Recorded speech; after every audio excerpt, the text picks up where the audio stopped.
Goa. Welcome to the council meeting of Wyndham City Council this Tuesday, the 11th of August 2020.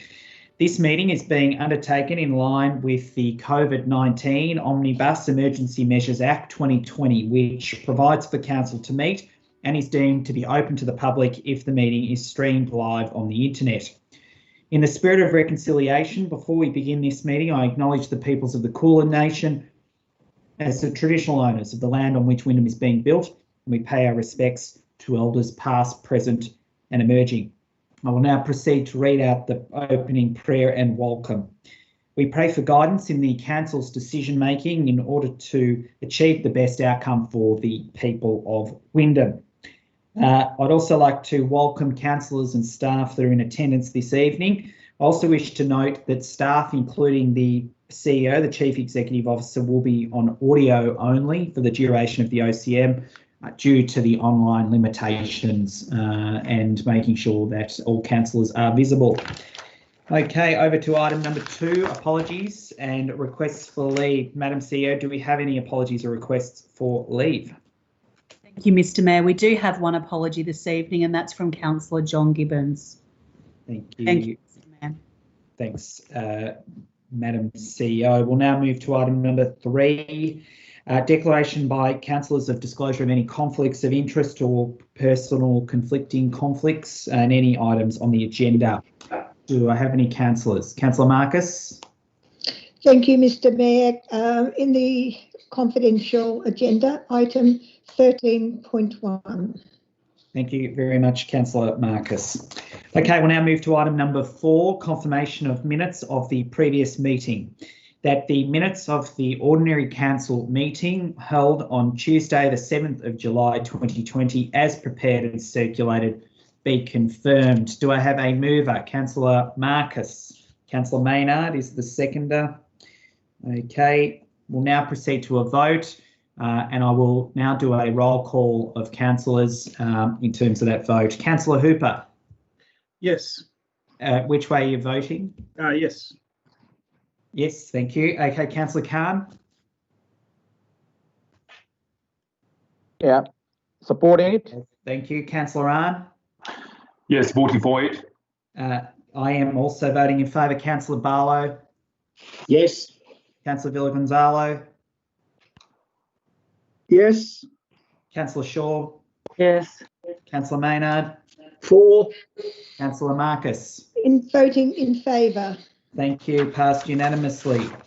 Okay, we'll now move to the next item. Item number 5, deputations and presentations. There are nil. Item number 6, which is now the officers' report, 6.1. Madam CEO, I believe we have a petition this evening.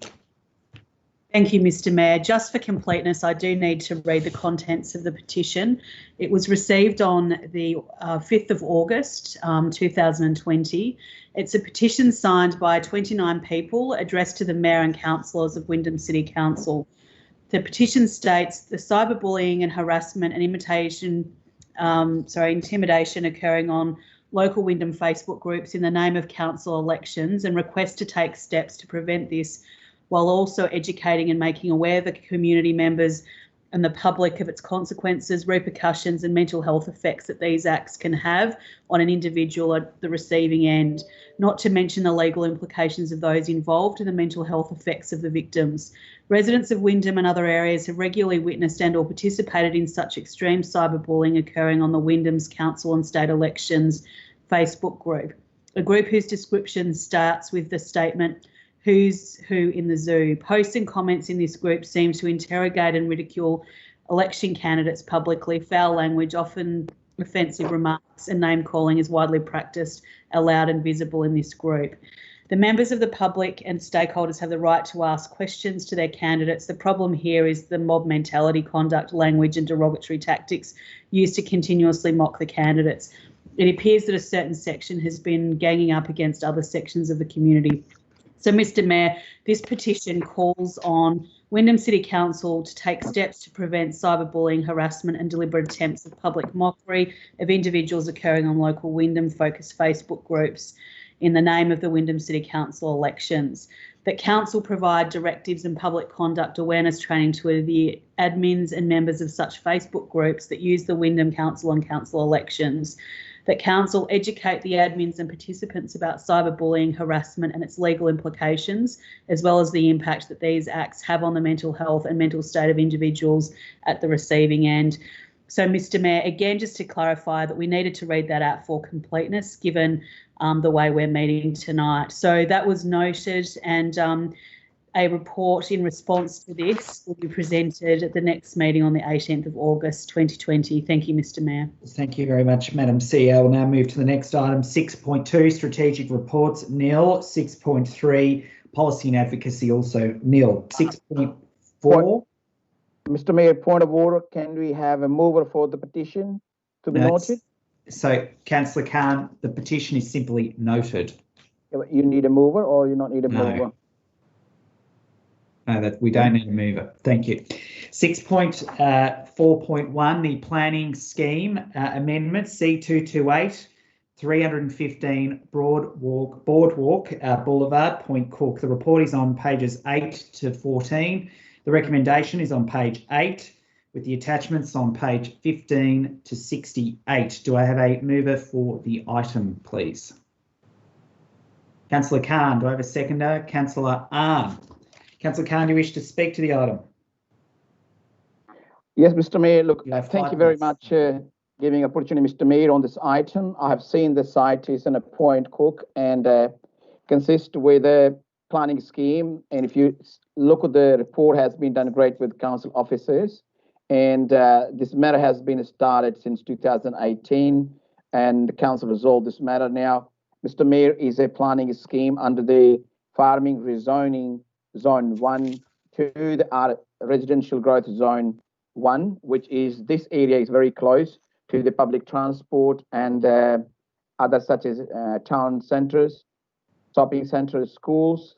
So, Mr Mayor, I think is, in my view, this changing a zoning from farming to residential zone 1 would not have a problem. However, though, the request has been also is going to be saying that it's going to be used for a residential purpose, which is great. It's not going to be industrial or anything else here, Mr Mayor.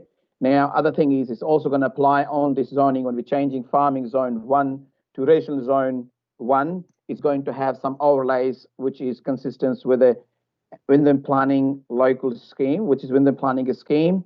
However, though, Mr Mayor, I think council have done a great job looking at when you're changing farming zone to the residential growth zone, you need to consider about the DCPs. Now, as I'm aware of that now, that section 173 has been signed with both parties, or you get executed one outcome of deliver this approval, and the DCPs will be collected $4.1 million, Mr Mayor, and 1.4 million will be allocated as per the agreement states on 173. Now, a good thing to see that, Mr Mayor, now council is just not rezoning the farming zone to residential zone. It's also actually requesting that once the rezone is going to be happen, about 0.75 hectares of public open space will be needed. So that will be transferred to the council. So it's just not a developer will get the land and is get rezoning for farming to the residential zoning. Council have taken all precautions in order to assess this application.